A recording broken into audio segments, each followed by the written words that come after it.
doctrine. Shh, not so loud. Is Granny practicing again? Well, no, that's what I want to talk to you about. She's giving it up. Oh, that's a shame. We're going to miss her stump water and slippery almoos and all those other wonderful medicines. Yes, but after all those years of service, she does deserve a rest. Well, that ain't what she's going home for. Going home? You mean back to the hills? Yeah, she's wanting to take her share of the money. Money? She can't think of all those millions of people out here that need her. Well, they ain't exactly been breaking down the door. Anyway, she wants to go home and go into research. Research? Yeah, she wants to devote the rest of her life to finding a cure for freckles. Cure for what? Freckles. Oh, I reckon that ain't the real reason, but that's all I could get her to say. Well, surely something can be done to keep her here. I don't know what. Her mind is set. Quick as one of the young'uns learns enough doctrine to take over, she's gone. So I just come over to give you a little head start to getting her share of the money together. Jethro Seifert would come to about 16 million. No. Oh, one good thing. I did talk her out of taking it all home in silver. Wonderful. She'll settle for gold dust. Granny goes. Mr. Clampett will soon follow. Research? Freckle cure? Why could she be going?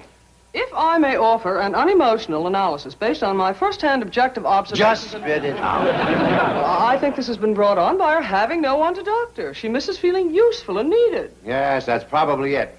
Well, why didn't you do something?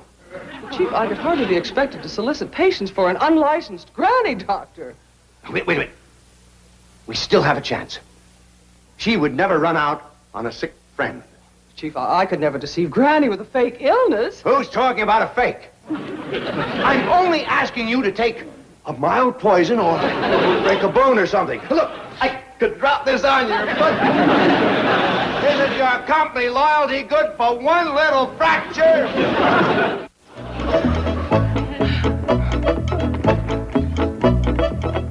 Barley's, please, Miss Hathaway. Oh, it's warm in here. Better turn up the air conditioning. Oh, please, no more. Why not? Well, don't tell me you're cold. I'm freezing. I'm going to get pneumonia. Oh, good girl. And when you do, I know just the doctor for you to get you right in. No waiting. Dr. Clyburn. What are you running here, a frozen food locker? Oh, boy. Why have you got it so cold, Milburn? Cold? Well, what makes you think it's cold? Well, for one thing, that. Now turn it off. Oh, all right. This girl's probably suffering from exposure. Get your feet-grabbing hands off her. She already has a doctor. All right, then what did he get me over here for? Come into my office. Are you kidding? You want me to go up and ask Granny for advice on how to practice medicine? Even among witch doctors, she's a quack. I'm not asking you to follow the advice. Just listen to her. Make her feel important and needed. You've spent too much time in that cold office. You've got frostbite of the brain. Roy, she'll go back to the hills. I would love nothing better. I've had too many run-ins with that unlicensed, untrained queen of the voodoos. Goodbye, Milburn. Roy, I'm begging you. Forget it. All right. But I can't forget the sick and suffering you're depriving of a bed in the Clyburn Charity Clinic. Who, Charity Clinic? If you help me, I can arrange for Jed Clampett to donate the entire $8 million you need, and he won't care what you name the clinic. That means it would be completed 1 year sooner. No, not with Granny. No. Oh, I'll do it. Thank you. But I'm only doing it so the sick and needy will get help that much sooner. Don't think it's so I can call it the Clyburn Charity Clinic. Of course, it does have a nice ring to it. Jed, please come back and help me. I've got a lot to learn, them young'uns, Jed. Granny, once and for all, I want you to tell the truth why you're quitting doctoring and going back to the hill. Well, I got a lot of research to do, and they got everything I need back there. You don't give two shucks about curing freckles. No, but there's something I gotta work on. What? Don't make me tell you. Granny? All right. I gotta discover a cure for a brand new ailment. How come? 'Cause I think I got it. You do? It ain't in none of the books, so I get to name it. I'm calling it Granny's Complaint. How long you had it? Well, I first noticed it about 20 years ago. And I've been going downhill ever since. You should have said something. What's the symptom? Well, to start off with, my hearing ain't what it used to be. And my eyes is getting weaker. My rheumatism is worse, and I can't run as fast as I used to. I get chilled easier, and my joints are stiff in the morning. Granny, all them things is happening to me, too. It's catching. Of course it's catching. It's old age. Not old age. It's Granny's Complaint. I discovered it, I get to name it. Call it what you want to. It's nothing more than getting on in years. Kid, you've always had a good head on you, but leave the diagnosing to us medical people.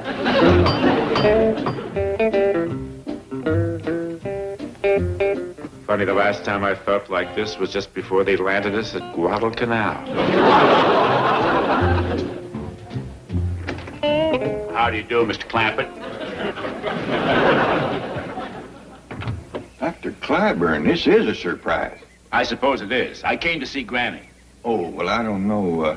She ain't in one of her very best moods, and at best, you two get along about as good as two dogs with only one bone. I didn't come to fight with her, Mr. Clampett. I came to ask her advice. Yeah, well, I'm afraid that...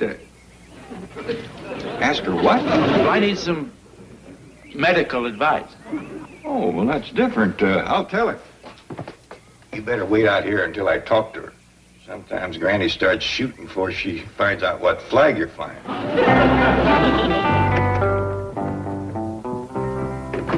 I thought I heard you talking out there. You did. And you will never guess who's waiting outside to see you. Who? Dr. Clyburn.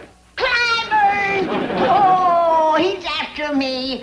That gourd-headed city sawbones. Keep him out on the porch. I'll go upstairs and drop my chest of drawers on him. Oh, Granny, he's here to ask your advice. In a pig's eye, it's a trick. No, he's standing out there humble as a skinny mule. All right. But one wrong move out of him and he's gonna have a nose full of knuckles. Come in, Dr. Clyburn. Here's Granny. Hello, Granny. Howdy. Now, state your business. I'm in a hurry. Granny, I realized this morning that I have been too hasty in not taking advantage of having, close at hand, one with such great experience and knowledge. Go on. So I've come over hoping to spend some time with you and get some general medical advice. The dickens, you say. Did you hear that, Jed? I got to admire you, Doctor. What for? He should have been here 4 years ago. Now I ain't got time to mess with him. You don't? No. I gotta go back to the hills. Oh, please don't go, Granny. This means an awful lot to me. Well, you are some kind of a doctor, and my oath says that I gotta help you out if I can. So I guess I can spare you a little time. Thank you, Granny. Dr. Granny? Dr. Granny. Just what is it you want to know? I'm not quite sure yet. All right, I'll see what you're lacking. How do you treat spotted gimple? Spotted Gimple? Well, what do you do with purple drowsies?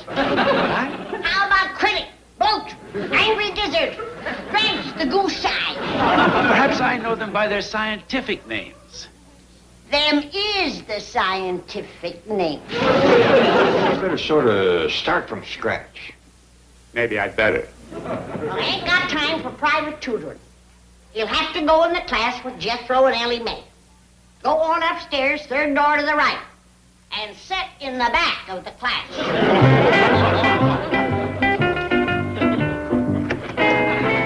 Where you going, Miss Hathaway? Chief, it's 110 in here. If you won't let me turn the heat down, I'm leaving. Not until your coffee break. I'm suffering from heat exhaustion. Oh, that's awful. Now, come on, I'll take you right up to Dr. Granny. Give up. You can't get me sick enough to go to her for treatment. Why not? Nothing possibly can happen to you. Dr. Clyburn is up there. It's for charity. $8 million. Charity. $8 million. Now we're going to take up anatomy. Pay attention. About here is your gizzard.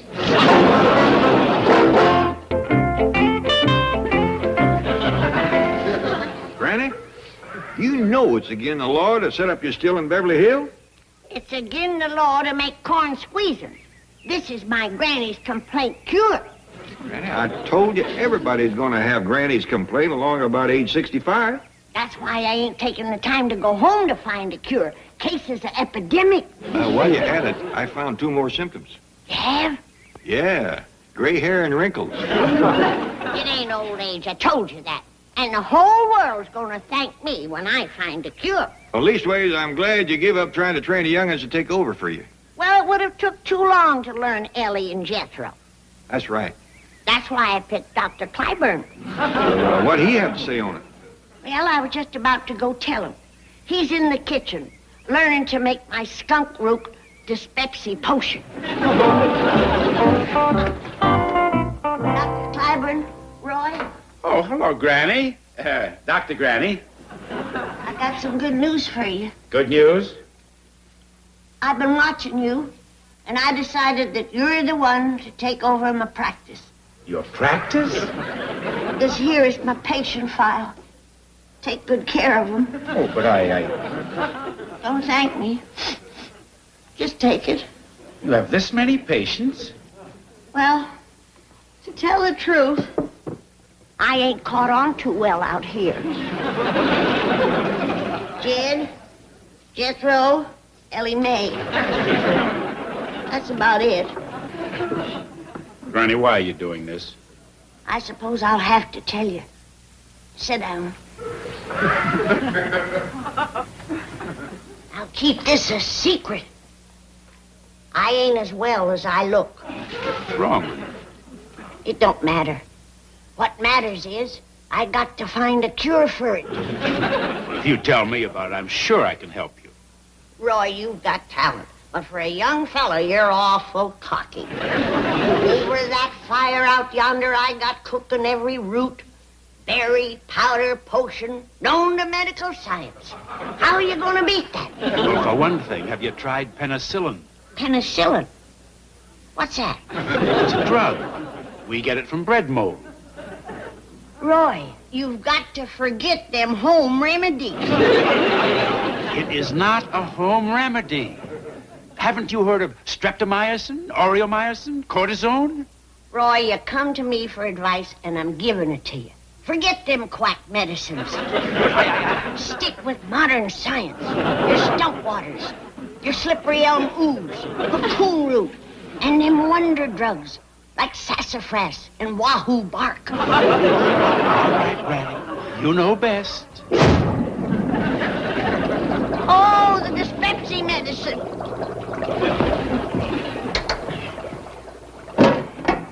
You done ruined the potion. I mix everything in there you told me. I put the lid on the kettle. On the kettle, it should be in it.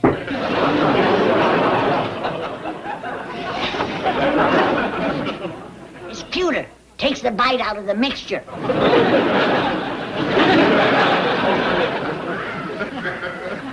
Too late. It's done turned.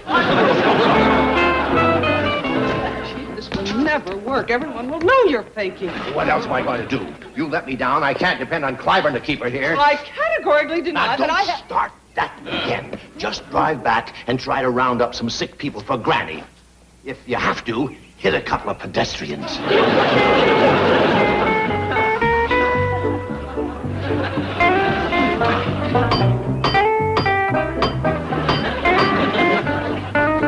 I'll get it, Ellie. What is it? Mr. Drysdale. What's wrong with you? I'm not sure. Is Dr. Granny here? Well, I think she's out back. I'll run and fetch her. Ellie, wait a minute. We know a heap of doctoring after this morning. Let's surprise Granny and give him a little of that there first aid. Granny, where's Dr. Clyburn? I just come from the kitchen. He ain't there. I told him to pack his little black bag and move along. I ain't got no more time to mess with him. I thought he was the one going to take over your practice. I couldn't trust my family to a superstitious quack like him. Why, his favorite medicine is moldy bread. Still be living in the dark ages. Whatever it is you're cooking here, it sure is putting out the fumes. It's my first try at a cure, Jed. Dripping through over yonder. 30 or 40 more batches, and I may have found what's going to rid the world of Granny's complaint. Well, even if you don't, you have hit upon a surefire way of taking the leaves off trees. What are you going to do with me? Where's Dr. Granny? Take it easy, Mr. Drysdale. You're going to be just fine. All right now, nurse. Well, I ain't your nurse. Look, I'll be the doctor today, and tomorrow you can have a turn. All right, now, I prescribe a great big dopper of sulfur and molasses. I'll get that. You go on down and heat up some of that crow soup. Now, you stay right there, Mr. Drysdale. We'll be right back. Oh, howdy, Dr. Clyburn. Go on in and see how we fix Mr. Drysdale. You mean Milburn Drysdale is in there? Oh, yes, sir. And if you don't mind, we took the case. Milburn, do you know what you got me into? Don't tell me your troubles. Look what I've gotten myself into. And it's all for nothing. Granny is not going back to the hills. She not? No, so that'll be $8 million. Later. Help me get out of this before Granny sees me. All right, now what about my $8 million? Come on, we'll take your car. Remember, Jethro, tomorrow you're the nurse. Well, why don't we trade off every other week? I'm getting to like this doctor and stuff. Dad,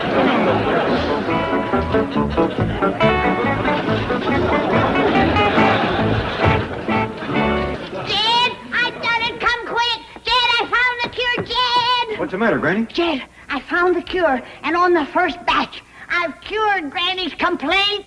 Granny? There ain't no cure for Granny's complaint. There is now. It took care of all of my symptoms. I'm even seeing twice as good as I ever did before. Twice as far? Twice as many. There's two of everything. I'm even hearing bells I never did hear ring before. There ain't no bells ringing. That's because you ain't had none of my cure. The pains have all gone out of my joints. Instead of chills, I got a nice, warm feeling all over. My rheumatism has plumb disappeared. I feel like a young'un again.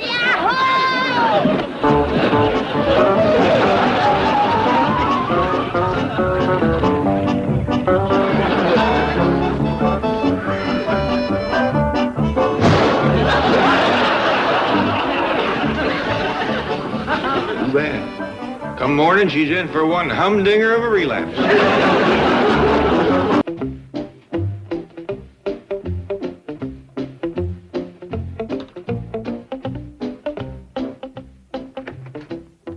Dad blame Beverly Hills. There ain't a possum shank to be bought around here at any price. What good is having $68 million? I ask you. Well, this morning is good for getting a lot of paper signed for Mr. Drysdale. You was doing that when I left here 2 hours ago. Oh, I signed 10 or 12 since then. You got all them to go yet? I'm just glad I don't have to read them. The money's a curse, Jed. It's a curse. If you didn't have it, you wouldn't be needing to do all of this. We'd be living where there was possums aplenty, and the young'uns wouldn't be so spoiled that they was... Hello? Oh, Jethro, where are you calling from? Try and guess. No? No? I guess again. Jethro, where are you calling from? What? I'll be right there. Come on, Granny. Hello, operator. This here's Jethro Bodine. I just gonna let you folks know that I got a telephone in my truck now. I rigged it myself. He's put a phone in the truck. Yeah, with an unlisted number. Not foolishness. He's got too much time and money on his hands. Bye, operator. How about this? What are you up to? Uncle Jed, I figure it's about time we start acting like rich folks. Heck, every millionaire's got a phone in his car. Now, you stay right here. I'll phone you from Wilshire Boulevard. I tell you, Jed, that boy is round the bend. I don't know. Making a phone work from a truck takes a heap of smarts. I'm one. The other two girls are waiting outside. Say, that's very clever of you. Think we can count on your support? Of course, you have my blessing. We were hoping for something a little more tangible. Like money? Frankly, yes. Say no more. Here at the Commerce Bank, we're always ready to help out needy students. Help her out, Miss Hathaway. But it would only be a small loan for a few luxuries, you know, food, shelter, clothing. Out! And tell your buddy Plato not to come begging around here either. You're just no softy, Chief. Boy, I hope she gets a loan. I'm starving. Oh, if only we were food economic majors. We'd have some homework to eat. Jenny, that happy, radiant look on your face can only mean one thing. You're right. I bombed out. What do we do now? Well, there's one more chance. Thank you again, Mr. Clampett. With this check, you have unlocked the economic shackles on that great door of learning, beyond which lies the sum total of human knowledge. Well, you're surely welcome to. Bye. Bye, honey. Goodbye, patrons of knowledge, generous benefactors of scholarly endeavor. Farewell, good friends. Did you get it, or didn't you? Yes. Such wonderful people, you know. So kind and warm and really interested How in you. much? Oh, I don't know. I haven't looked at the check yet. Well, is it enough to buy a hamburger? Oh, I'm sure it's more than enough. Yeah. $68,415,000. Oh, great. Let's see. 68 million?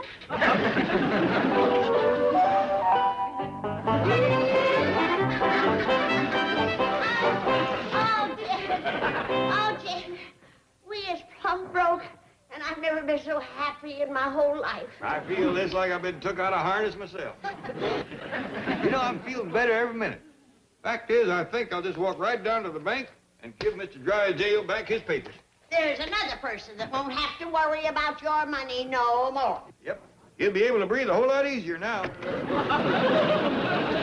Well, we don't have to spend it all on ourselves. We can help other kids get through the university. Yeah, we can buy books, supplies. We could buy the university. I suppose we could do a lot of good with this money. Please! All right, I'll think about it. Thank you, Mr. Drysdale. Come on, kids.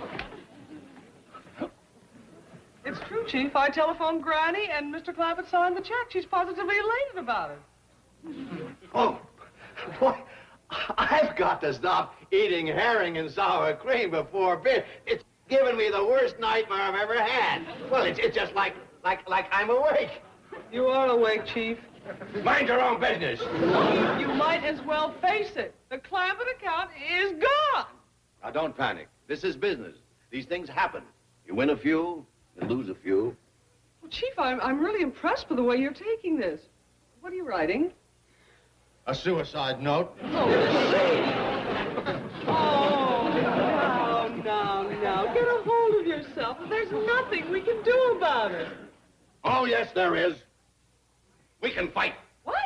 I've let Mr. Clampett get away too long with his crazy money ideas of his, and I'm calling a halt. I'm going to tell him if he persists with this insane idea, it's going to rub hard on him, real hard. I'll say to him, Mr. Clampett, if you give away all your money, you're going to have to move out of that mansion immediately. Chief. No, I'm through fooling around. And I'll say, Mr. Clampett, if you're broke, you're real broke. That means no money for food, no gasoline for the truck, nothing. Chief, Mr. Clampett is... I don't care who he is. I'm going to get tough. Drysdale, you don't have to get tough. We fully expect to give the house back. It's only fair. And don't worry about us spending no money. We know we're broke and we're glad of it. Isn't there anything I can do? Sure is. You can start relaxing, and it shouldn't take long now that you ain't got the money to worry about. Mr. Clampett? Ah, this ain't goodbye. We'll be in touch. And, Miss Jean, see can you get him to do a little fishing? Chief, you're crying again. Yeah, let's get going. I'm almost done, Granny, but we want to be sure and leave the place looking like we found it. Uncle Jed, have a heart. What's a sophisticated, educated playboy like me gonna do around all them hog wrestlers back home? Oh, I reckon you'll get by. But, Uncle Jed, I belong here. Beverly Hills folks is my kind of people. Welcome to stay if you want to. Well, I can't without money. I've done gone and got used to a high standard of living. Well, you're between a rock and a hard place, because I ain't got no money to give you. Granny, we've been living here for 5 years. Now we's leaving. Ain't you sad? Yeah, sad it took so dad blame long to pack. All right, boy, drive on.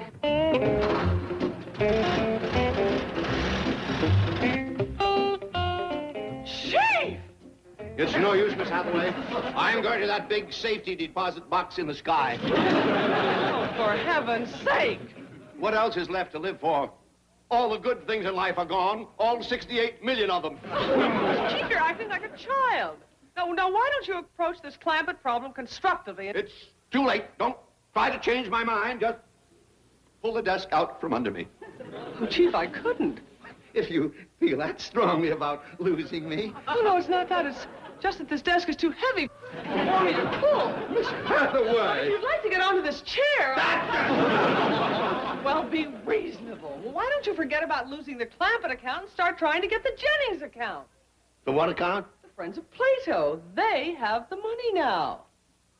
Yes. Say, that's right. I know. I'll try to get the Jennings account. Miss Hathaway, I just saved the day.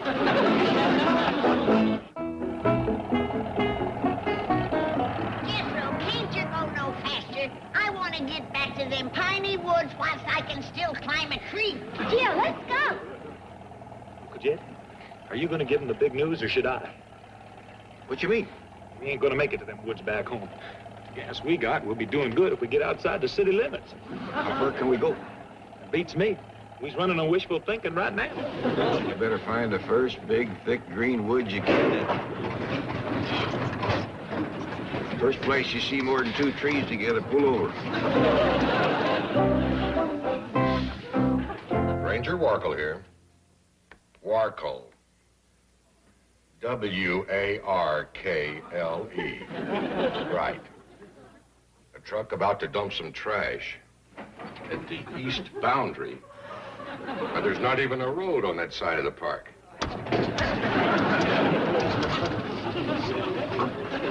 Well, this is as far as we're going, Uncle Jed. The tank's drier than dust.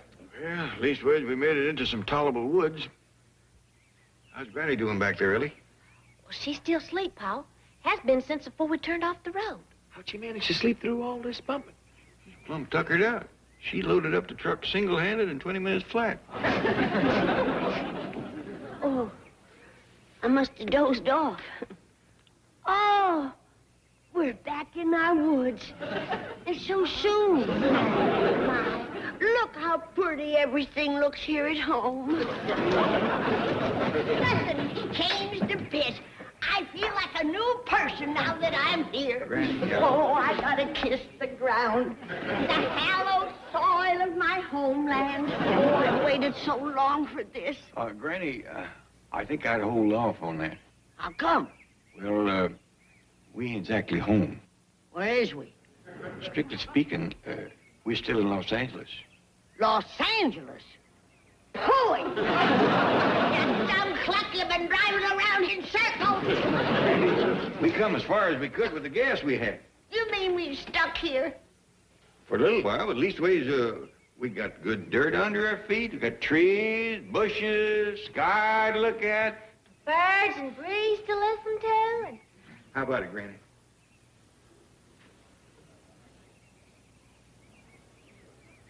Los Angeles, pooh! All right, here we are. Miss Jennings, your new home. Compliments of the Commerce Bank. But this is the Clampett mansion. Ah, but not anymore. It's yours for as long as you want it. And in those boxes, you'll find a few more surprises from the Commerce Bank. You can't afford to give her the car and all of this? You've got to spend $1 to make $1. Besides, I'm keeping the trading stamps. Really, Mr. Drysdale, I just don't feel right about your giving us all these things. Nonsense. It's just what I felt in my heart. And there's absolutely no strings attached. Of course, when it comes time to depositing the check, I hope you'll keep in mind that other banks would give you a calendar or a lousy blotter or something. Oh, goodbye. Look, Jenny, this coat still has a tag on it. 4,500 clams. And this dress must be a Paris original. Look, put it all back. I'm not going to take any of it. Or this mansion or that car. What? Look, Mr. Drysdale is only doing it so I'll deposit this check in his bank, and I just can't cash it. All All right, but we could at least try some of these things on.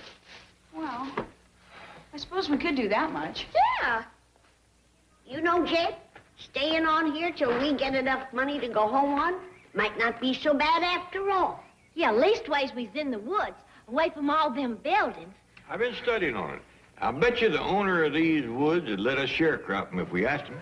That way we could trade off the harvest for gas.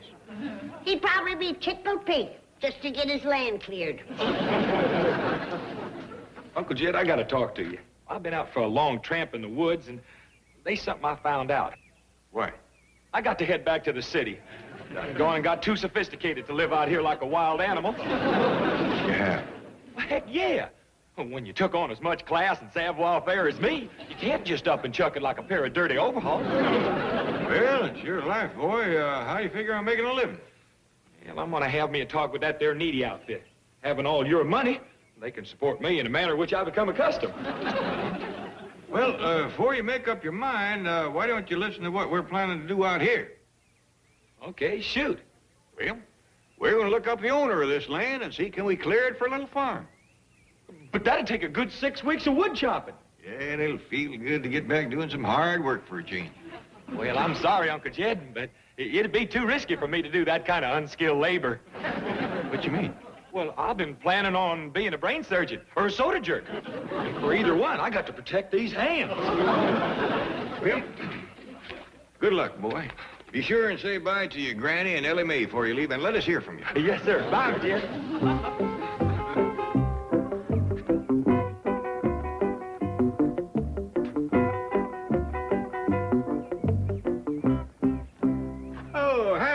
Jed Clampet's my name. I'm Ranger Warkle. Well, pleased to meet you, Ranger.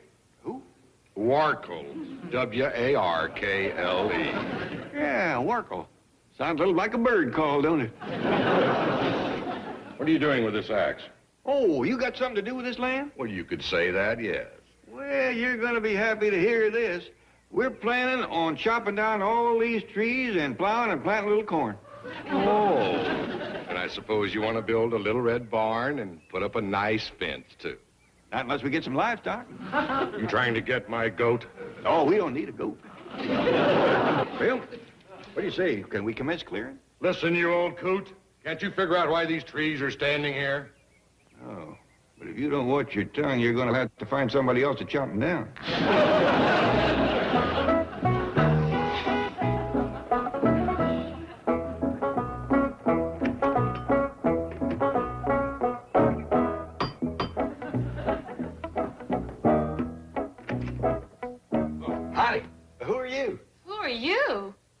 I'm Jethro Bodine.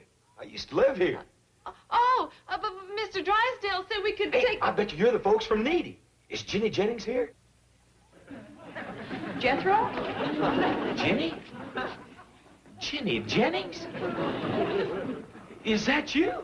Well, yes, Jethro, but what are you doing here? I thought you and your family had moved. Well, we did, but I just ain't cut out for that poor dirt farmer a bit. Well, it might be all right for them others, but I'm too much of a swinger now. I need about $1 million or $2 from Needy. You need money? But your Uncle Jed's a millionaire. Not no more. He'd give it all to you. All of it? He's flattered a run-over hat. Huh? Whose car is that? I don't know. Well, I'll go see if there's anybody out back. I hope I can get that jar of crow gizzards that I left in the pantry. If we can't trade them for gas, I don't know what we'll do. Don't worry, Granny. Can't get over that Warkle fella running us off that lane. Well, that's my fault, Granny. He probably took it personal when I said his name sounded like a bird call. Oh, we've got to go find him. Oh, Mr. Clampett, we were just leaving to look for you. You've got to take this check back. I do? If we kept this money, we'd be miserable for the rest of our lives. It just isn't fair. Come on, girls. We've got to take this stuff back now. He's right, Granny. It ain't fair to make them young'uns suffer with all our millions. Did you notice how they were dressed? The money was starting to ruin them already.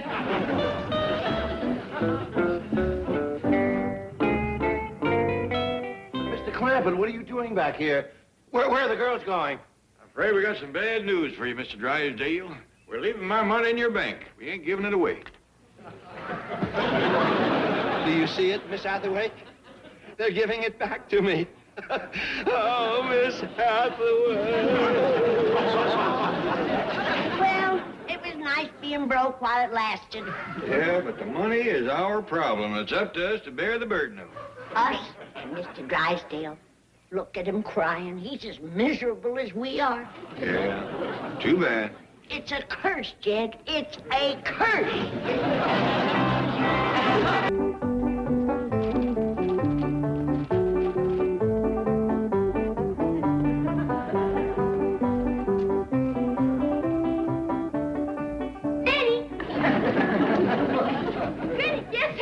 Piper.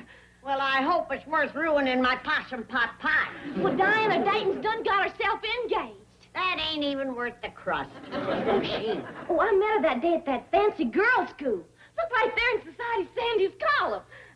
Well, if that girl can get a husband, anybody can. Ugliest thing I ever did see. Got a beard clear down to her chest. Well, Granny, you're looking at the wrong picture. That's some actor. This is Diana. The actor's prettier than she is, even with the beard. Listen to what Society Sandy says about her. This reporter's ears turned shocking pink to hear Divine Diana Dayton announce her engagement just hours after being presented to society at the biggest coming-out party these baby blues have ever seen. Well, that's fine, honey. Now, you run along.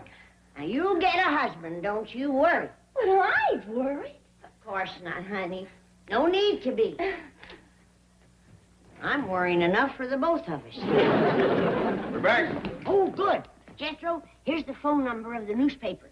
You call up and get the Society Sandy on the phone and ask her what it takes to give a coming-out party. Yes, ma'am. A coming-out party? Or Ellie. This Diana gal snared herself a husband right after she give one. She's got a face of sour milk.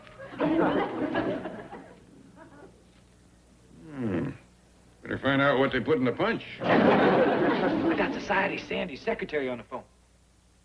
We should have thought of it. The reason Ellie ain't got no dates is because nobody in Beverly Hills knows that she's here.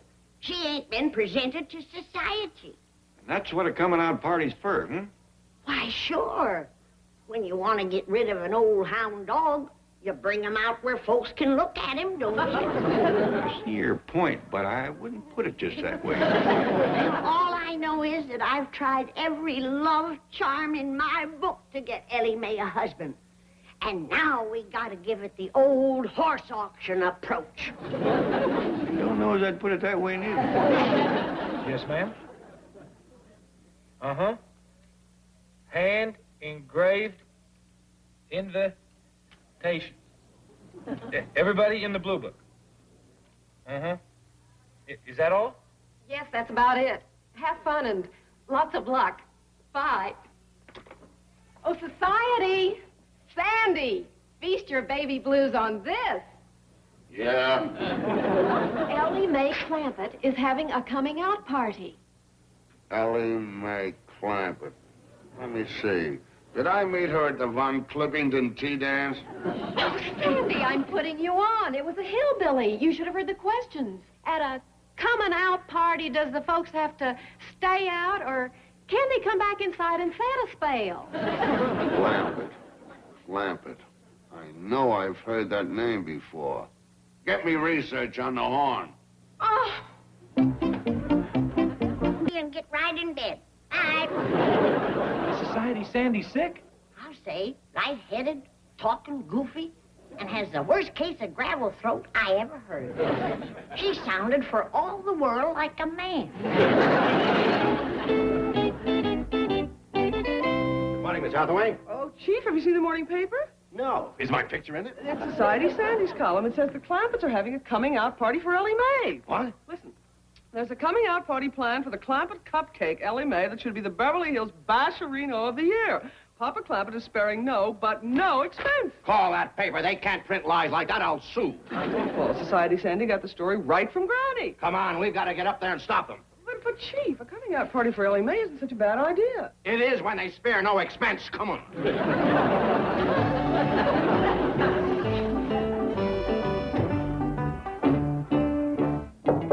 Mr. Clampett, Granny? This must be their idea of a coming-out party. Oh, Chief, it's worse than I thought. Yeah, they must have spent 10 or 20 bucks on crepe paper alone. I was thinking of the Clampett's feelings. We'll think of a reason why nobody shows up. After a mention in Society Sandy's column, every matron in Beverly Hills will give the mink coat off her poodle's back to come. You think so? I know so, that they'll be expecting champagne, roses, white tie, and tails. It's an exquisitely beautiful, elegant affair. Well, thank you, Miss Jane. We've done the best we could. They'll be talking about this party for a long time. I sure hope so. Well, come on, say hello to Granny. She's out in the kitchen whooping up the party victuals. She's already started cooking? Has been for 48 hours. She sleeps standing up, leaning against the cupboard with a ladle in her hand. My goodness. Yeah, she says she's going to make this a bigger coming-out party than the one Elsie Suggins had back home. A coming-out party back in the hills? Well, in a manner of speaking, Elsie gave it for her boy Moonshine when he got out of jail.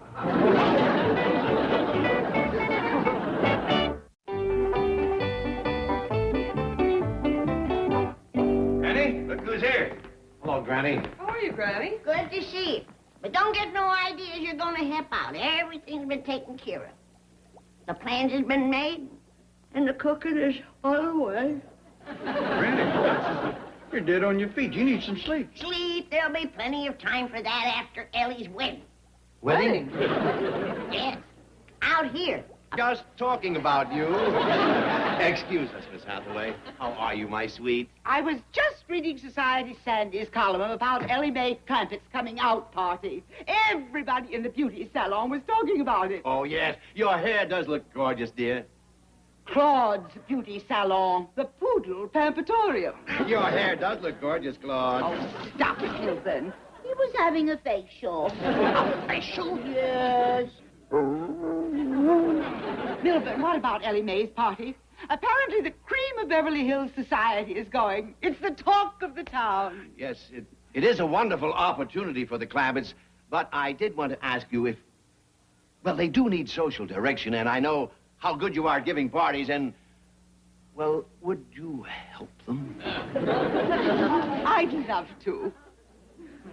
Did you say you'd love to? Well, I certainly can't beat them, so I might as well do everything I can to help them, fit in. Oh, Margaret, that's wonderful. Have Miss Hathaway tell them that I'll be over right away. Oh, thank you, sweetheart. All right, everybody, Miss Drysdale's here to lend a hand. How do you do? Howdy, Miss Drysdale. Now, let's make her welcome. And pulling together, we'll put on the best coming-out party ever. I'm sure you'll never forget it. Tell me some of the things you're cooking, Granny. I'm starting with possum sausages. What about it? Possum sausages? How wonderful. Huh? The 400 will love them. What else are you serving? Filet. Filet mignon?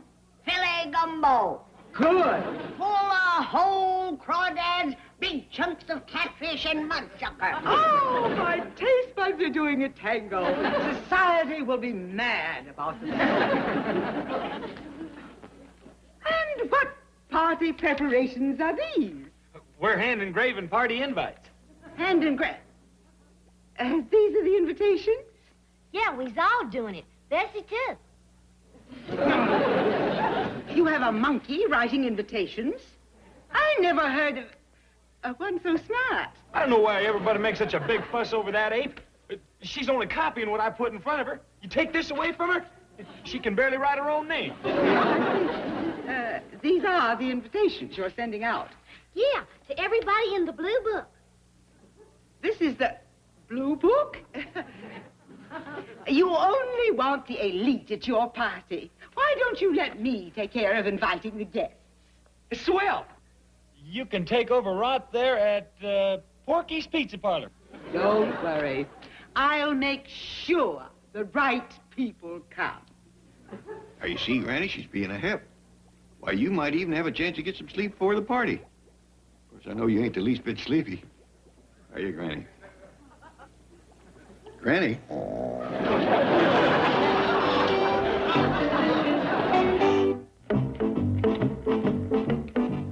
Good morning, Miss Hathaway. Well, all ready for the big party tonight? I'm ready, but are the Clampetts? I'll check a little later. Margaret's up there right now attending to the final details, and she's personally invited all the right people. These But, Chief, what about the hand-engraved invitations to everybody in the phone book? Margaret took care of that. She told Jethro she'd bring them back here to mail, and she did, in the incinerator. Chief, that's so sly and devious. Yes. Isn't she wonderful? Good morning, Mr. Clampett. You all ready for our party? Well, we was, Miss Drysdale, but I'm afraid I got a piece of bad news. This here telegram's from Millard Fribble.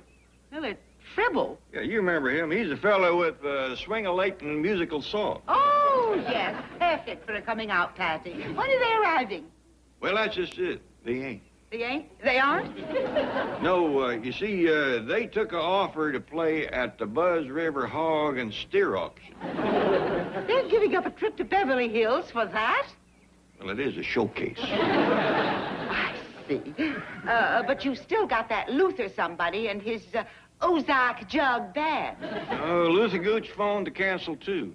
It seems they needed some new jugs to toot on. So they had a party, and now they got the jugs, but nobody's sober enough to play them. What a shame. Don't worry, we got plenty of records to play on the phonograph. You know, bluegrass, barn dance, things like that. Well, as long as you have country music, it's a high society favorite. Well, you got the outside decorated all right? Oh, you've done a fabulous job. Of course, few more corn shucks would be nice. Well, that's fine with me, as long as your friends wouldn't feel it was too show-off. Jed? Oh, Miss Drysdale. I was calling Jed to come see the coming-out dress that you bought for Ellie. Come on in. That sure was nice of you, Miss Drysdale, buying that dress, fixing Ellie's hair and all. Come on down, Ellie. Oh, she's just perfect.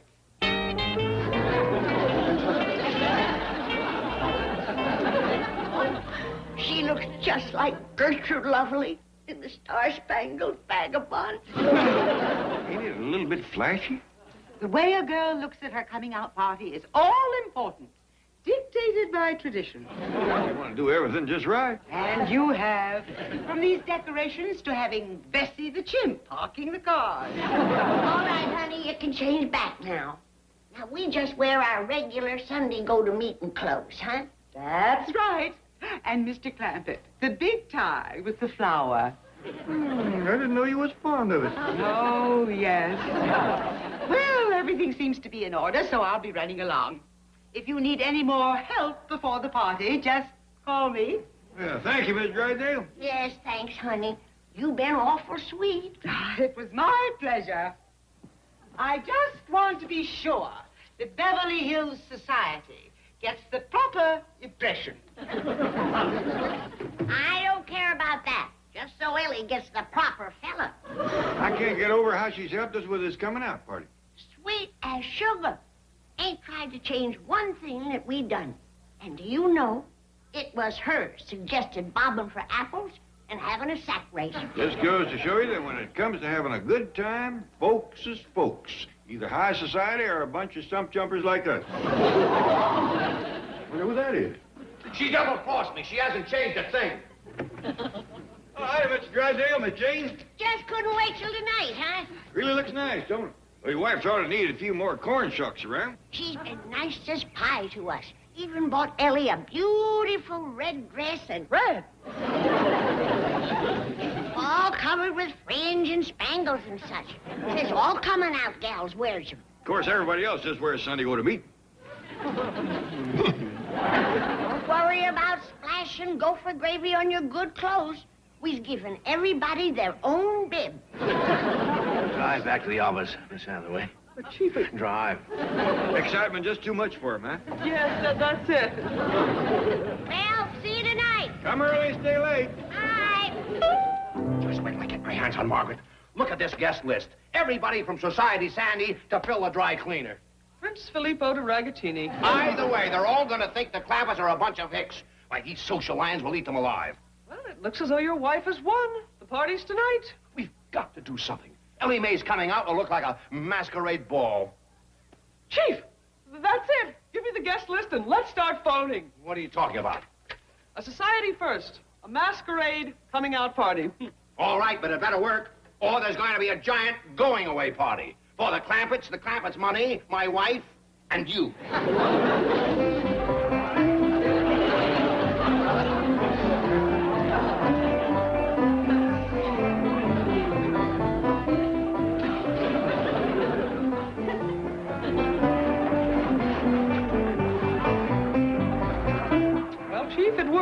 Society's having a wonderful masquerade party. Yes. But I hope nobody tells Mr. Clampett he won first prize for the best costume.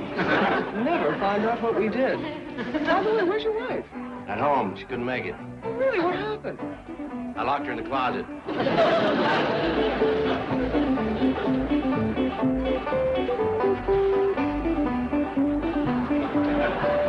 Well, Granny, they all seem to be having a high old time.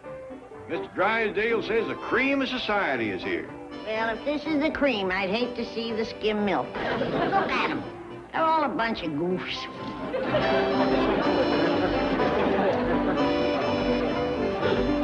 You seem to dress a mite peculiar, don't they? Peculiar. Did you see that goomer wearing a sheet and a bunch of leaves in his hair? Leaves? I thought that was a bird's nest.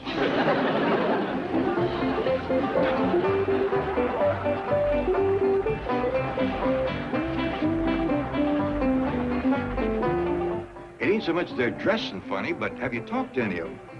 I asked that fella dancing with Ellie who he was, and he said Napoleon. You can't blame them for acting strange, as sick as they are. What you mean? Miss Drysdale said everyone on the guest list was a blue blood. Mr. Clampett, Granny, I want you to meet Society Sandy. Well, howdy there. How's your sore throat, honey? I beg your pardon? Just can't shake it, huh? You pussycats have really done it.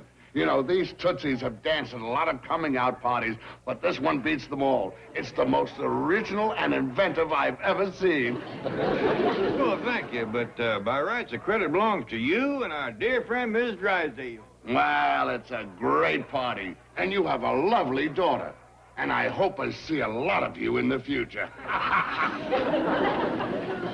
Well, Mr. Lady Killer, you sure set Miss Society Sandy on her ear. What you talking about? Well, she seemed quite anxious to get to know you better. I mean, she ain't gonna have that sore throat forever.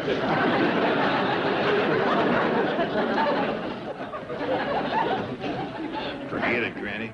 It don't bother me that she ain't too pretty in the face and dresses funny and totes a stick with a ribbon on it. But I just don't think I could warm up to a woman that smokes a cigar.